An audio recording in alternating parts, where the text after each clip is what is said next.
Hey, what's going on, guys? It's Sam or Extras, and today I'm bringing you guys a Demolition gameplay on the map Firing Range. And today, as you can tell by the title of this video, I'm bringing you guys a gameplay with the Gold Spectre SMG, what is, in my opinion, the most underrated submachine gun in Call of Duty Black Ops. I would probably place it at a tie for my second favorite submachine gun in Black Ops. It'd either be this or the MP5, because, you know, I don't know, they both have their ups, their positives, and their negatives. And tomorrow I'm actually going to be uploading a gameplay with the gold MP5, and I'll talk a little bit more about that weapon in that video, but today we want to talk about Demolition and the Gold Spectre. So the Gold Spectre, let's start with that.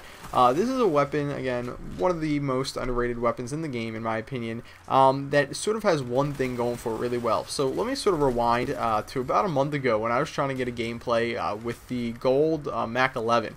Now that gun, if you're not familiar with it, it's not very good, and it compares to sort of what the Mini Uzi was in Modern Warfare 2. The Mini Uzi, for those of you who didn't play that game or didn't use that gun when you played Modern Warfare 2, it was not really that strong. It was pretty weak, but it made up for it with rate of fire. Rate of fire was that gun's real big drawing point. That was why you would use that gun. Not to have a gun that was really powerful or had a huge magazine or anything like that. It was the fact that it had a really rapid rate of fire. So when I went and used the Mac 11, I was like, alright, I see. So, you know, there's no stopping power in the game. The guns are supposed to be a lot harder to use. So maybe with the intention of giving it a really high rate of fire, but a little bit worse than the Mini Uzi, it's going to have only a 20 round clip rather than 30 or 32 round clip, whatever it had.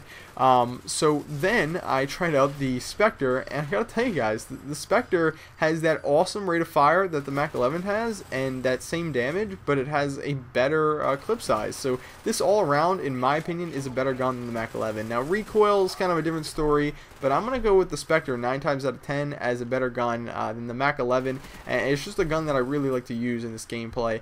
And the way I like to use it, I was running with Marathon on in this gameplay. The way I was using it right now is by running into the enemy spawn and just kind of controlling the top of this wooden building right here, because what I wanted to do was create the situation where the enemy could not get out of their spawn back here. Now this leads me into talking a little bit about the Demolition game mode, and primarily its spawn system, which is my favorite part about this game mode. Now a lot of people might hate Demolition, and they might hate it because of the spawn system. Now that's actually the reason why I love Demolition. Now, as you guys know, a lot of people have complained about Call of Duty spawns since pretty much Call of Duty was around, and the fact of the matter is that it's very difficult to make an ideal spawning system. It's very difficult to make a complete, fair, and balanced one. But I think that Demolition has the most balance in terms of it's predictable. You know what's going to go on. In Demolition, if you don't play it, people on offense will always spawn on the one side of the map, and people on defense will always spawn on the other side of the map.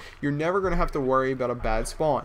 Now, tactical insertion obviously can mess with that and can cause some really bad spawn traps, but I think you guys know what I mean. It's not ideal, but it's kind of like the best that we have. It's the best that, you know, the game can offer. So it's something that's really good if you're playing with the team, or you know, have good map control, but can be really bad if you don't have those things. So just as a final note, what I was doing in this gameplay was trying to keep them away from, and this was while I was on offense, was trying to keep them away from the A-bomb, because typically the way Demolition on Firing Range goes is that somebody will keep trying, or one team will keep trying to get the A-bomb over and over, and it just won't work. So as a last resort, they grab the B-bomb, they go plant over there and kill that, gives them, you know, an extra 2-3 minutes to go try and plant the A-bomb, and then it's a really futile attempt at trying to plant the bomb because the spawn is so close to it. So in order to, you know, have a really good chance of winning Demolition on Firing Range, I'll tell you right now what needs to be done. You need at least one person in the top of the building to keep them really pushed back into the corner of their spawn, back in that little bathroom building, and over back towards the Firing Range area behind the trailer. So anyway, guys, that's the end of this gameplay. I hope you took something away from it, maybe a little tip or trick, and final score of this gameplay was 42 kills and 3 deaths. I'll see you guys later. If you enjoyed it, please do me a favor and both like and favorite the video. It helps me out a ton, and I'll see you